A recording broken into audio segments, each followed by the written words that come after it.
병원 복도에 흰 가운을 입은 젊은 여자가 서 있었습니다. 인턴 명찰에는 김서연이라는 이름이 적혀 있었죠. 그녀의 눈앞에는 중년의 여성 환자가 휠체어에 앉아 있었습니다. 서연은 그 여자의 얼굴을 보는 순간 숨이 멎는 것 같았습니다. 거울을 보는 것 같았거든요.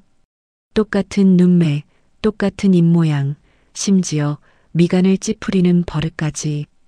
환자분, 성함이 어떻게 되시죠? 서연의 목소리가 떨렸습니다. 박정숙이요. 48살. 48. 서연은 빠르게 계산했습니다. 자신이 태어난 해에 이 여자는 25살이었을 거예요. 혹시 출산 경험이 있으신가요? 의료 기록을 확인하는 척하며 물었습니다. 정숙의 얼굴이 순간 굳었습니다. 왜? 그걸 물어요? 병력 확인 차원에서요. 한번 25세. 근데 그 아이는 정숙은 말을 멈췄습니다. 그리고 창밖을 바라보며 중얼거렸죠. 버렸어요. 내가 버렸어. 서연의 심장이 쿵 하고 내려앉았습니다. 그녀는 알고 있었습니다. 자신이 바로 그 버려진 아이라는 것을. 23년 전 작은 시골 병원에서 포대기에 쌓인 채 버려졌던 그 아이. 하지만 서연은 침착하게 미소 지었습니다. 네, 알겠습니다. 검사 진행할게요. 그녀의 마음속에서는 폭풍이 몰아치고 있었지만 손은 흔들림 없이 환자의 차트를 기록했습니다. 왜냐고요? 서연에게는 이미 진짜 엄마가 있었으니까요. 여러분, 오늘 제가 들려드릴 이야기는 피보다 진한 것에 관한 이야기입니다. 세상에는 두 종류의 어머니가 있다고 하죠. 생명을 주는 어머니와 인생을 주는 어머니. 이건 23년 전 한 여자가 버려진 아기를 품에 안은 그 순간부터 시작된 이야기예요. 그리고 그 선택이 어떻게 두 가족의 운명을 완전히 바꿔놓았는지에 대한 이야기이기도 하죠. 자, 그럼 시간을 되돌려 볼까요? 23년 전 그날 밤으로 1999년 가을. 저는 그때 22살이었고 제 사촌 언니 현숙이는 26이었습니다. 현숙 언니는 결혼한 지 2년 만에 드디어 임신을 했어요. 시골 마을에서 그건 정말 큰 경사였죠. 특히 시어머니께서 얼마나 손주를 기다리셨는지 매일 미역국을 끓여다 나르셨어요. 현수가 이번엔 반드시 아들이어야 해. 알겠지? 시어머니의 말에 현숙 언니는 애써 웃었습니다. 네, 어머니. 하지만 저는 알고 있었어요. 현숙 언니가 얼마나 부담을 느끼고 있는지. 그 시절엔 아들을 낳아야 한다는 압박이 정말 심했거든요. 출산 예정일이 다가오던 10월의 어느 날, 현숙 언니는 진통이 시작되어 시골 종합병원에 입원했습니다. 저도 함께 갔어요. 병원은 오래된 건물이었고 복도에는 소독약 냄새가 진하게 퍼져 있었죠. 분만실 앞에서 저와 매형은 안절부절 못하며 서 있었습니다. 괜찮겠지? 현숙이 괜찮겠지? 매형 준호 씨는 담배를 피우러 나갔다가 들어왔다가를 반복했어요. 평소엔 과묵한 사람인데 그날만큼은 입술이 바짝 말라 있었죠. 그때였습니다. 분만실 문이 열리고 간호사가 환하게 웃으며 나왔어요. 축하드려요. 건강한 남자아이예요. 매형의 얼굴에 화색이 돌았습니다. 아들이라고요? 네. 3.2kg 아주 건강해요. 저는 안도의 한숨을 내쉬었습니다. 현숙 언니가 그토록 원하던 아들이었으니까요. 하지만 그날 밤 예상치 못한 일이 벌어졌습니다. 자정이 넘은 시각이었어요. 저는 복도 의자에서 꾸벅꾸벅 졸고 있었는데 갑자기 복도가 소란스러워졌습니다. 어디 갔어? 환자 어디 갔냐고. 옆 병동 산모가 사라졌대요. 아이는 어떻게 됐어? 웅성거리는 소리에 눈을 떴습니다. 간호사들이 분주하게 뛰어다니고 있었고 누군가는 경비실에 전화를 걸고 있었죠. 저는 무슨 일인지 궁금해서 한 간호사를 붙잡았습니다. 무슨 일이에요? 간호사는 한숨을 쉬며 말했습니다. 옆 병동에 입원했던 젊은 산모가 있었는데요. 밤에 몰래 도망갔어요. 도망이요? 왜요? 미혼모였거든요. 아이 아빠도 연락 안 되고 형편이 어려웠나 봐요. 그럼 아이는요? 간호사의 얼굴이 어두워졌습니다. 버리고 갔어요. 갓 태어난 여자아이를. 그 순간 저는 숨이 막히는 것 같았습니다. 갓 태어난 아기를 버리고 간다니. 얼마나 절박했으면 그랬을까 라는 생각과 동시에 그 아이는 어떻게 되는 거지 라는 걱정이 밀려왔어요. 그 아이 지금 어디 있어요? 신생아실에 있긴 한데 내일 아침에 시설로 보내야 할 것 같아요. 저는 발걸음을 돌려 현숙 언니 병실로 향했습니다. 언니에게 이 이야기를 해줘야 할 것 같았거든요. 그냥 수다 삼아서요. 그게 모든 것을 바꿀 줄은 몰랐습니다. 병실 문을 열자 현숙 언니는 갓 태어난 아들을 품에 안고 수유를 하고 있었습니다. 작고 빨간 아기는 열심히 젖을 빨고 있었고 언니의 얼굴에는 평화로운 미소가 번져 있었죠. 언니 앉아? 응, 이 녀석이 배고프대. 어쩜 이렇게 잘 먹어. 저는 침대 옆에 앉아 아기를 바라봤습니다. 예쁘다. 진짜 예뻐. 그치? 우리 준서 건강하게만 자라다오. 저는 잠시 망설이다가 입을 열었습니다. 언니, 그거 알아? 옆 병동에서 산모가 도망갔대. 뭐? 도망? 응. 미혼모였나 봐. 아이 버리고 갔대. 현숙 언니의 손이 멈췄습니다. 아이를 버렸다고? 응. 여자아인데 내일 시설로 보낸대. 언니는 한동안 말이 없었습니다. 창밖을 바라보던 언니의 눈에 무언가가 스쳐 지나가는 것 같았어요. 그 아이, 지금 어디 있어? 신생아실에 있대. 언니는 천천히 아들을 요람에 내려놓았습니다. 그리고 저를 바라보며 말했죠. 나 좀 부축해줘. 왜?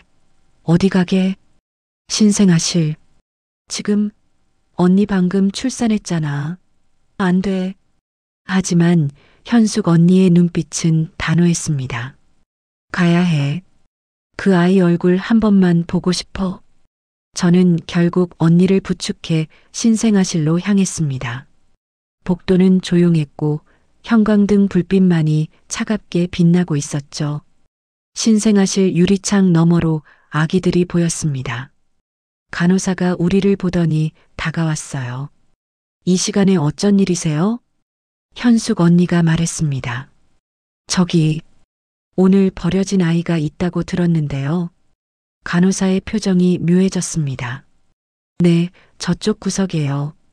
불쌍해서 이름도 없어요. 우리는 유리창에 얼굴을 바짝 대고 그 아이를 바라봤습니다. 하얀 포대기에 쌓인 작은 아기. 다른 아이들은 이름표가 붙어 있었는데 그 아이만 미상이라고 적혀 있었어요. 그 순간이었습니다. 아기가 눈을 떴어요.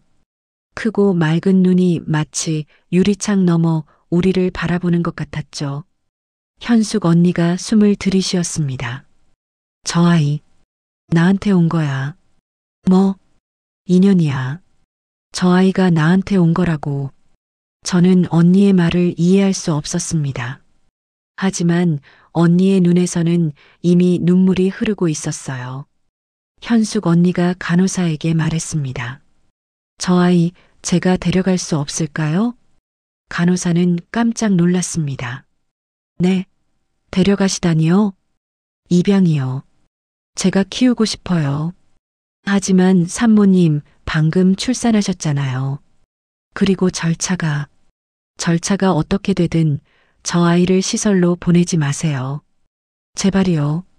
언니의 목소리는 떨리고 있었지만 눈빛은 그 어느 때보다 강렬했습니다.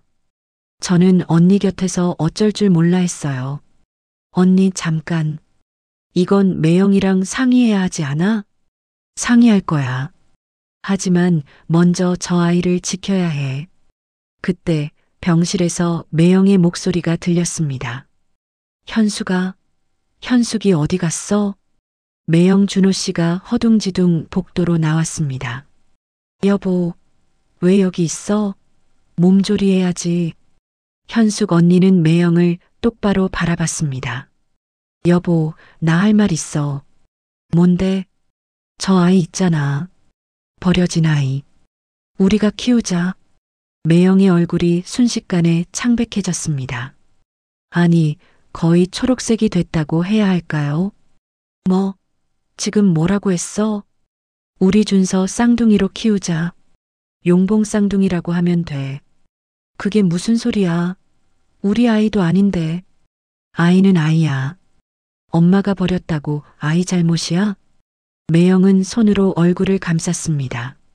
아니, 그건 아니지만. 현수가, 이건 너무 갑작스러워. 현숙 언니는 매형의 손을 잡았습니다. 여보, 나 아까 저 아이 눈을 봤어.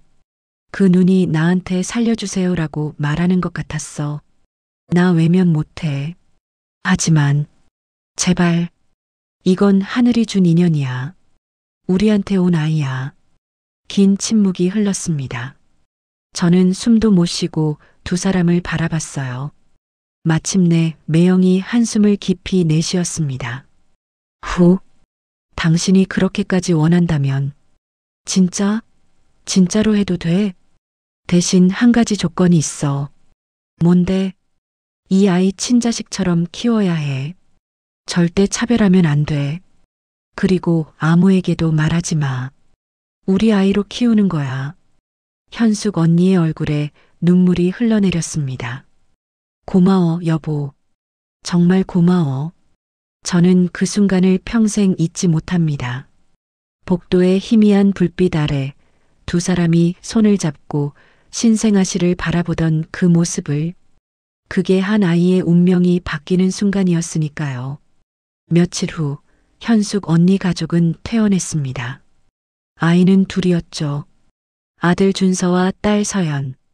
언니는 모두에게 용봉 쌍둥이를 낳았다고 선언했습니다. 시어머니가 병원으로 달려왔을 때 두 아이를 번갈아 보시더니 고개를 갸우뚱하셨어요. 어머, 쌍둥이라고? 진짜로? 네, 어머니. 의사 선생님도 놀라셨어요. 근데 이 여자애는 우리 집안 얼굴하고 전혀 안 닮았네? 저는 심장이 철렁했습니다. 하지만 현숙 언니는 웃으며 대답했어요. 외할머니 쪽 유전인가 봐요. 외할머니가 이목구비가 뚜렷하셨거든요. 그런가? 시어머니는 고개를 끄덕이셨지만 뭔가 석연치 않은 표정이었습니다. 저는 그때 처음으로 불안함을 느꼈어요. 이 비밀이 언젠가 탄로나면 어떻게 되는 걸까? 집에 돌아온 후 저는 서연이를 목욕시키다가 발견했습니다. 왼쪽 어깨에 작은 점이 있었어요. 콩알만 한 갈색 점. 언니, 서연이 어깨에 점 있어. 현숙 언니는 그 점을 보고 미소 지었습니다. 예쁘네. 앞으로 이게 서연이 표식이겠다. 저는 그냥 웃고 넘겼습니다. 그때는 그 점이 훗날 어떤 의미가 될지 전혀 몰랐거든요. 어느 날 시어머니가 물으셨습니다. 근데 애들 혈액형이 뭐야? 현숙 언니는 순간 얼어붙었습니다. 혈액형이요? 응. 나중에 필요할 수도 있잖아. 아직 검사 안 해봤어요. 시어머니는 눈을 가늘게 뜨셨습니다. 병원에서 안 알려줘? 워낙 정신이 없어서. 나중에 확인해 볼게요. 저는 현숙 언니의 손이 미세하게 떨리는 것을 봤습니다. 혈액형? 만약 서연이의 혈액형이 언니 부부와 맞지 않으면? 저는 그날 밤 언니에게 조용히 물었습니다. 언니 혈액형 괜찮아? 몰라. 기도하는 수밖에. 만약 안 맞으면 어떡해? 그때 가서 생각해. 지금은 그냥 잘 키우는 것만 생각할 거야. 저는 언니의 눈에서 두려움과 결의가 동시에 서려 있는 것을 봤습니다. 세월은 흘렀습니다. 두 아이는 무럭무럭 자랐어요. 준서는 활발하고 정의로운 아이로 자랐습니다. 서연이는 조용하지만 영특한 아이였죠. 둘은 어렸을 때부터 유난히 사이가 좋았어요. 오빠, 이거 봐. 나 그림 그렸어. 우와, 서연아. 진짜 예쁘다. 오빠도 그려줄까? 응, 나도 그려줘. 마을 사람들은 현숙 언니 집을 지나갈 때마다 말했습니다. 현숙이네 용봉 쌍둥이 정말 귀엽다. 복 받았어. 그러게. 한 번에 아들, 딸 다 낳으니 얼마나 좋아. 현숙 언니는 그런 말을 들을 때마다 미소 지었지만 눈가에는 늘 미세한 떨림이 있었습니다. 비밀을 지킨다는 건 그런 거였으니까요. 초등학교에 입학했을 때의 일입니다. 준서가 울면서 집에 돌아왔어요. 엄마, 형들이 서연이 놀렸어. 뭐라고 놀렸는데? 서연이 닮은 사람 없다고. 주워온 거 아니냐고. 현숙 언니의 얼굴이 하얗게 질렸습니다. 하지만 금방 표정을 추스르고 준서의 손을 잡았어요. 준서야, 넌 뭐라고 했어? 나 그 형들 때렸어. 때렸다고? 응. 서연이 내 동생인데. 우리 엄마 배에서 같이 나왔는데. 현숙 언니는 준서를 꼭 안아주었습니다. 잘했어, 준서야. 넌 정말 좋은 오빠야. 그때 서연이가 방에서 나왔습니다. 오빠, 왜 울어? 안 울어. 남자는 안 울거든. 거짓말. 눈 빨개. 시끄러. 하지만 준서는 서연이의 손을 잡고 말했습니다. 서연아, 앞으로 누가 뭐라고 하면 나한테 말해. 오빠가 다 혼내줄게. 응. 고마워, 오빠. 저는 그 모습을 보며 눈시울이 뜨거워졌습니다. 피 한 방울 안 섞인 남매가 이렇게 서로를 지켜주다니. 이게 바로 가족인 거구나 생각했어요. 중학교에 올라가자 서연이의 성적이 두각을 나타냈습니다. 반에서 1등, 전교에서 5등 안에 드는 성적이었죠. 선생님이 가정 방문을 왔을 때의 일입니다. 서연이 어머니, 서연이 정말 똑똑해요. 대학 가면 장학금 받을 수 있을 거예요. 현숙 언니는 기쁜 표정을 지었지만 선생님이 돌아간 후 부엌에서 몰래 눈물을 닦았습니다. 저는 그 모습을 봤어요. 언니, 왜 울어? 좋은 얘기잖아. 알아. 근데 서연이가 이렇게 크는 걸 보니까 내가 그때 그 선택을 잘한 것 같아서. 당연히 잘한 거지. 만약 그때 내가 외면했으면 서연이는 시설에서 자랐을 거야. 어떤 삶을 살았을지. 언니는 말끝을 흐렸습니다. 저는 언니의 어깨를 감싸주었어요. 언니, 서연이는 지금 행복해. 그게 가장 중요한 거야. 한편 준서는 공부는 평범했지만 마음씨가 정말 착한 아이였습니다. 방학 되면 농사일을 도왔고 할아버지 할머니 집에 가서 일손도 거들었죠. 준서야, 힘들면 쉬어. 괜찮아요, 엄마. 저 힘세거든요. 현숙 언니는 그런 준서를 볼 때마다 흐뭇하게 웃었습니다. 내 아들 정말 장하다. 두 아이는 서로 다른 방식으로 빛나고 있었어요. 서연이가 15살 되던 해 학교에서 건강검진이 있었습니다. 그 중에는 혈액형 검사도 포함되어 있었죠. 그날 밤 현숙 언니는 잠을 이루지 못했습니다. 여보, 어떡해? 만약 혈액형이 안 맞으면? 그때 가서 생각하자. 미리 걱정해봤자 소용없어. 하지만 현수가 16년을 잘 키워왔잖아. 설마 혈액형 하나 때문에 무너지겠어? 현숙 언니는 고개를 끄덕였지만 저한테 전화를 걸어왔어요. 나 너무 무서워. 만약 들키면 어떡해? 언니 침착해. 일단 결과 보고 생각하자. 며칠 후 검사 결과지가 나왔습니다. 현숙 언니는 떨리는 손으로 봉투를 열었어요. 준서 O형, 서연 O형, 현숙 언니 O형, 매형 O형, 전부 O형이었습니다. 현숙 언니는 그 자리에서 주저앉아 웃음을 터뜨렸습니다. 하하, 맙소사 하느님, 감사합니다. 언니, 왜 그래? 다 O형이야. 전부 다. 저도 안도의 한숨을 내쉬었어요. 휴, 다행이다. 진짜 다행이야. 현숙 언니는 하늘을 올려다보며 중얼거렸습니다. 하느님이 내 엄마 자격을 인정해 주신 거야. 저는 그 순간 언니가 얼마나 큰 짐을 지고 살았는지 비로소 알았습니다.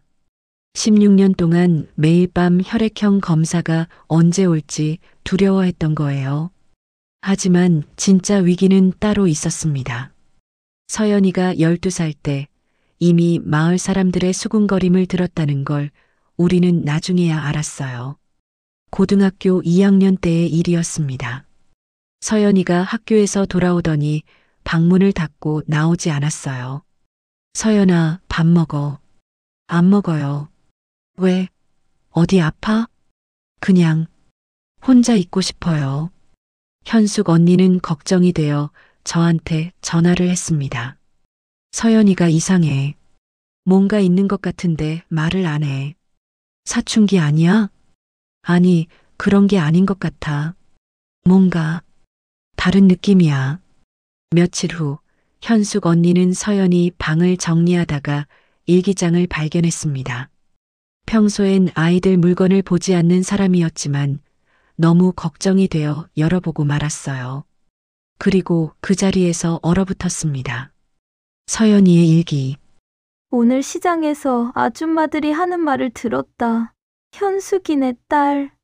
원래 병원에서 주워온 애래. 그러니까 얼굴이 안 닮았지.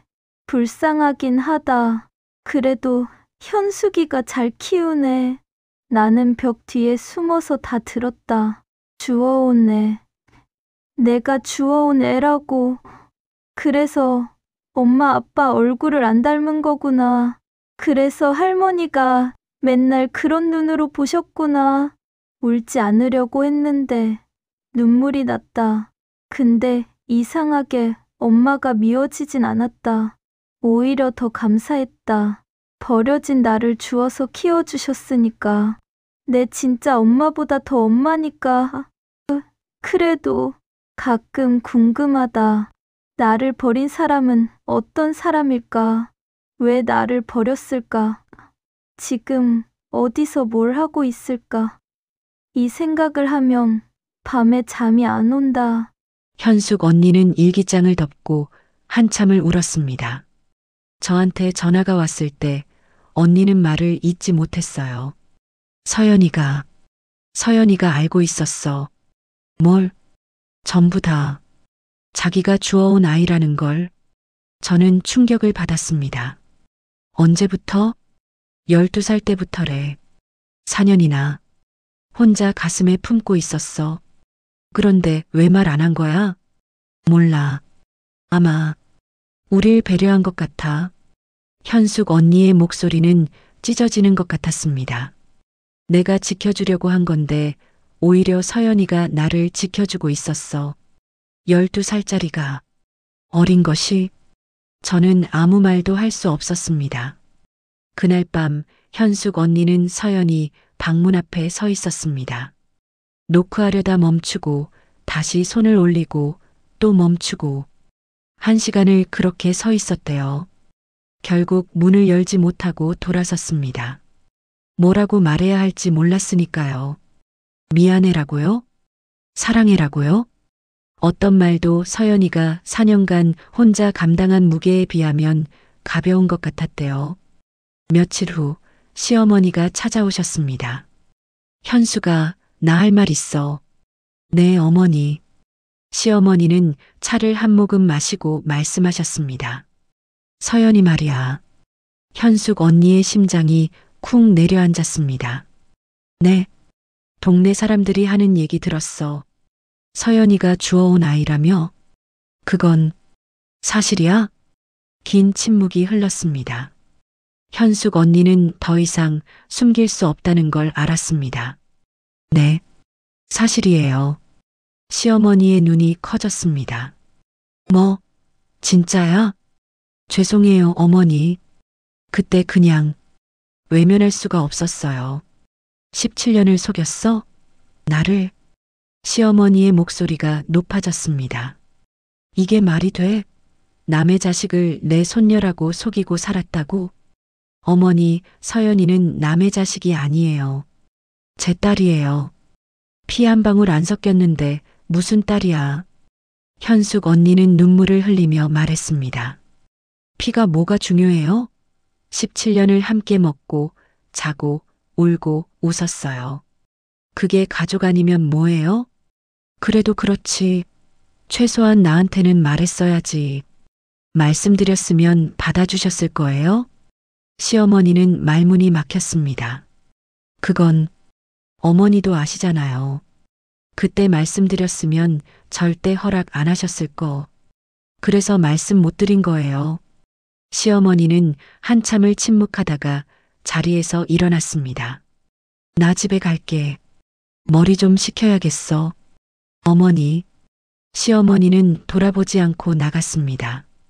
현숙 언니는 그 자리에 주저앉아 울었습니다.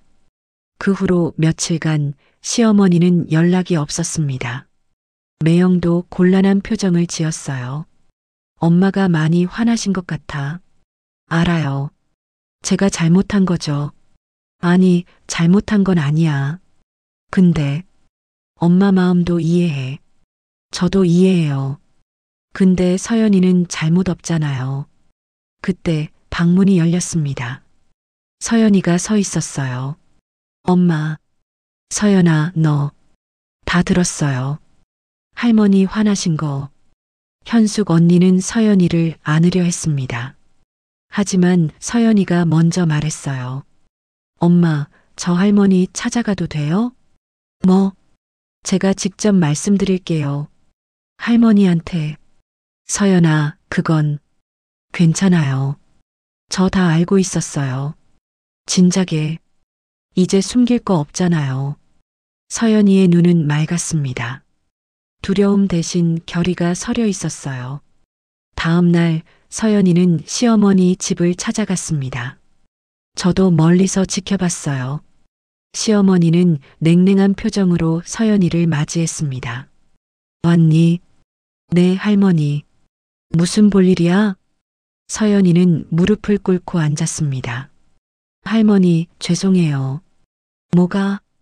엄마 때문에 할머니가 상처받으신 거. 저 때문인 거 알아요. 시어머니의 표정이 미세하게 흔들렸습니다. 내가 무슨 잘못을 했다고. 저만 없었으면 엄마가 할머니한테 거짓말 안 했을 거잖아요. 그건. 서연이는 고개를 들어 시어머니를 바라봤습니다. 근데 할머니, 저는 후회 안 해요. 이 가족으로 태어난 거, 아니, 태어난 건 아니지만, 이 가족이 된 거, 저 많이 노력할게요. 할머니 진짜 손녀처럼. 아니, 그것보다 더요. 저 의사 될 거예요. 그래서 할머니 아프시면 제가 치료해 드릴게요. 시어머니의 눈에 눈물이 고였습니다. 이 바보야. 할머니? 시어머니는 서연이를 끌어안았습니다. 내가 미우면 내가 사람이냐? 17년을 봤는데. 할머니, 다 알아. 내가 얼마나 착하게 컸는지. 그냥 속은 게 억울했어. 서연이는 시어머니 품에서 울었습니다. 17년 만에 처음으로 마음껏. 세월은 다시 흘러 서연이는 20살이 되었습니다.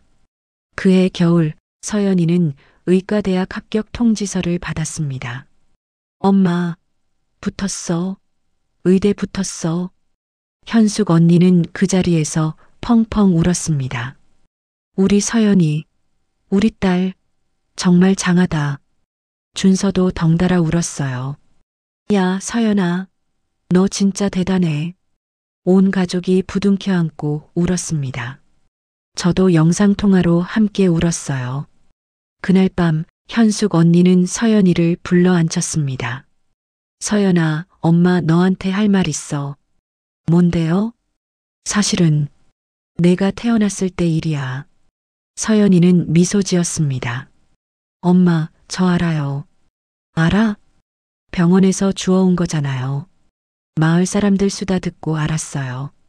12살 때 현숙 언니는 놀라 입을 벌렸습니다. 너 그걸 알면서 왜 말 안 했어? 말해서 뭐해요? 엄마 아빠 마음 아프게. 서연아.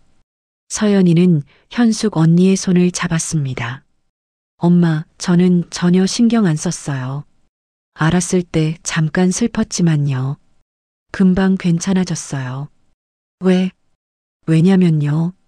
서연이는 눈물을 글썽이며 말했습니다. 제 마음속에서 엄마는 유일한 엄마니까요. 낳아주신 분보다 키워주신 분이 더 엄마예요. 저한테는. 현숙 언니는 서연이를 꼭 안았습니다. 두 사람은 한참을 그렇게 울었어요. 20년 만에 터진 감정들이 눈물이 되어 흘러내렸습니다. 그로부터 3년 후 서연이는 의대를 졸업하고 대학병원 인턴이 되었습니다.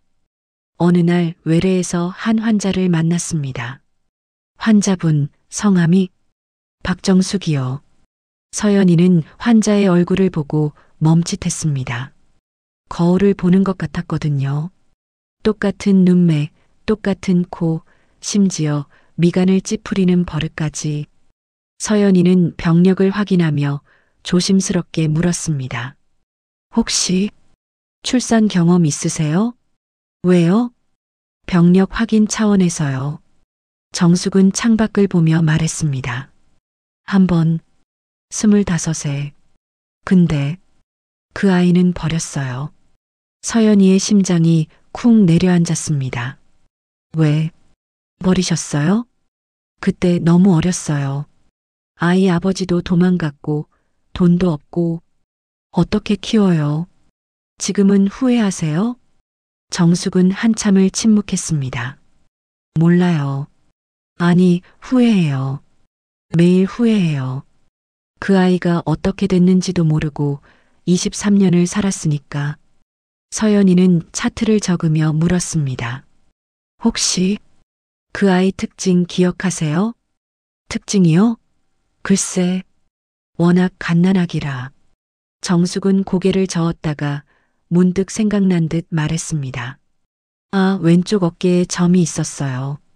콩알만 한 갈색 점. 서연이의 손이 멈췄습니다. 왼쪽 어깨에 콩알만 한 갈색 점. 자신에게도 똑같은 점이 있었어요. 현숙 언니가 서연이 표식이라고 했던 그 점. 서연이는 모든 것을 확신했습니다. 눈앞에 있는 이 여자가 자신을 버린 친어머니라는 것을. 잠시 침묵이 흘렀습니다. 정숙이 물었어요.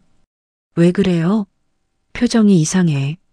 서연이는 애써 미소 지었습니다. 아니요. 별거 아니에요.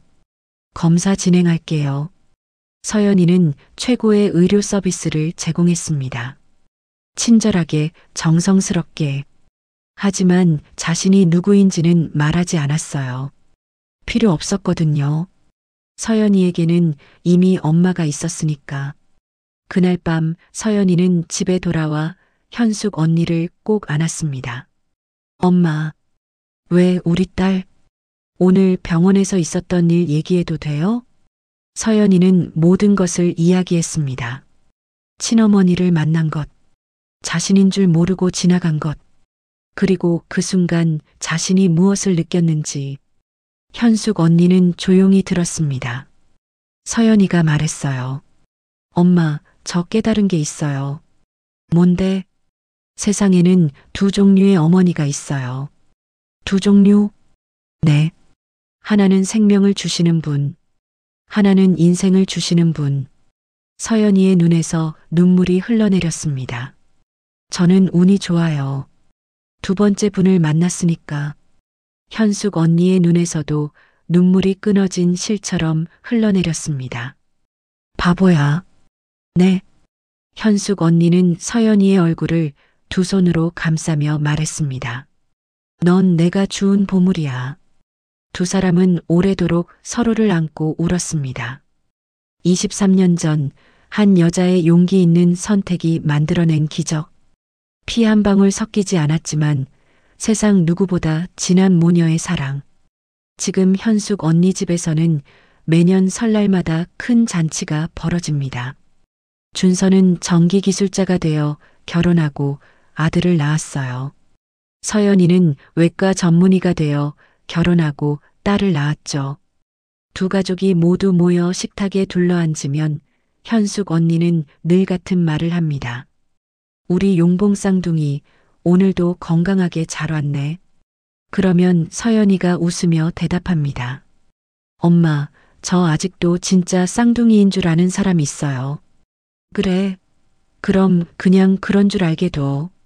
모두가 웃습니다. 마을 사람들은 말합니다. 현숙이가 그때 그 선택을 하지 않았다면 서연이는 시설에서 자랐을 것이고 현숙 언니 가족은 이 행복을 몰랐을 거라고. 삶 속의 선량과 용기는 종종 예상치 못한 행복을 가져옵니다. 현숙 언니가 자주 하는 말처럼요. 나는 아이를 주운 게 아니야. 보물을 주운 거야. 여러분, 오늘 제가 들려드린 이야기 어떠셨나요? 피보다 진한 것. 그게 무엇인지 아시겠나요? 그건 바로 선택입니다. 누군가를 가족으로 선택하고 매일매일 그 선택을 지켜가는 것. 그게 진짜 사랑이고 진짜 가족이에요. 여러분의 삶에도 이런 보물이 있으신가요? 댓글로 여러분의 이야기를 들려주세요. 그리고 이 영상이 마음에 드셨다면 좋아요와 구독, 알림 설정까지 부탁드립니다. 다음에도 가슴 따뜻한 이야기로 찾아올게요.